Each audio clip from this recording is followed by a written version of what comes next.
যে ইন্টারিম গভর্নমেন্টের সময় মানুষ কিন্তু স্বস্তিতে ঈদটা যাত্রা এবং ঈদের সময় করতে পেরেছিল, কাজেই সেটা কিন্তু ধারাবাহিকতা আমাদেরকে রক্ষা করতে হবে। এখন একটা ইলেকটেড গভর্নমেন্ট, আমাদের প্রতি জনগণের এত সমর্থন, এত ল্যান্ডস্লাইড ভিক্টরি ম্যান্ডেট, তাদেরকে মেইন স্ট্রিমে নিয়ে আসা একটা বড় চ্যালেঞ্জ। সেই আপনার দারিদ্র সীমার নিচে যারা বাস করে তাদের ম্যাক্সিমামই একেবারেই বিভিন্ন শ্রমের সাথে সরাসরি যুক্ত, তো স্বাভাবিকভাবেই তাদের শুধু ন্যূনতম আপনার মজুরি নিশ্চিত করলে হবে না।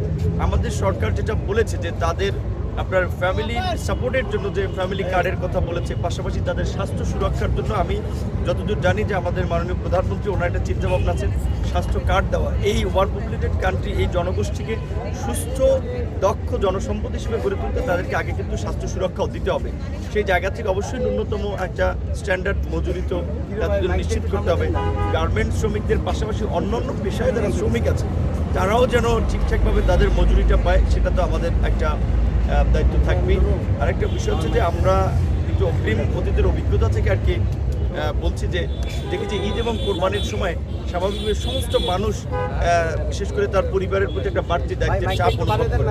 সেখানে দেখা যায় বিশেষ করে আমাদের অনেক আপনার শিল্প কলকারখানা ঠিকঠাক মতো বেতন দিতে পারে না, তখন কি করে বাধ্য হয়ে শ্রমিকরা কিন্তু রাস্তায় নেমে আসে। তো এখন আমরা দায়িত্ব নিয়েছি এই রোজার একেবারে একদিন আগে, সামনে কিন্তু আমাদের এই যে একটা বড় কষ্টের জায়গা আছে, আমরা জানি না কতটুকু ডিল করতে পারবো। তো আমরা আজকে প্রথম দায়িত্ব গ্রহণের এখানেই আমরা সকলকে অনুরোধ করব যে যার যার স্ব প্রতিষ্ঠান শিল্প কলকারখানা আপনারা এখন থেকে প্রস্তুতি নেবেন যে শ্রমিকদের এই বেতন ভাতার যেন এই বিষয়টা নিরসন করা যায়। এখন থেকে যদি প্রস্তুতি নেন সেক্ষেত্রে আশা করি অনেকখানি কাভার দিতে পারবেন, আমরা সরকারের জায়গা থেকে সহযোগিতা করব। কিন্তু একটা বিষয় কিন্তু আমাদের সরকারের জন্য একটা বড় চ্যালেঞ্জ এবং একটা বড় দায়িত্ব আছে, সেটা হচ্ছে যে ইন্টারিম গভর্নমেন্টের সময় মানুষ কিন্তু স্বস্তিতে ঈদটা যাত্রা এবং ঈদের সময় করতে পেরেছিল, কাজেই সেটা কিন্তু ধারাবাহিকতা আমাদেরকে রক্ষা করতে হবে। এখন একটা ইলেকটেড গভর্নমেন্ট, আমাদের প্রতি জনগণের এত সমর্থন, এত ল্যান্ডস্লাইড ভিক্টরি ম্যান্ডেট, তো এটা তো আমরা পুরো সরকার কাজ করব এবং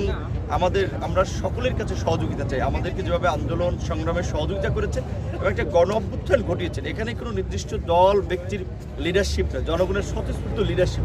কাজে আমি এটা ফিল করি যে আগামীর বাংলাদেশকে এগিয়ে নিতে হলে, বাংলাদেশকে পুনর্গঠন করতে হলেও সবাইকে স্বতঃস্ফূর্তভাবে যার যার জায়গা থেকে যে দায়িত্বটা আছে সেটা পালন করতে হবে। নূর ভাই, একটু বিষয় জানার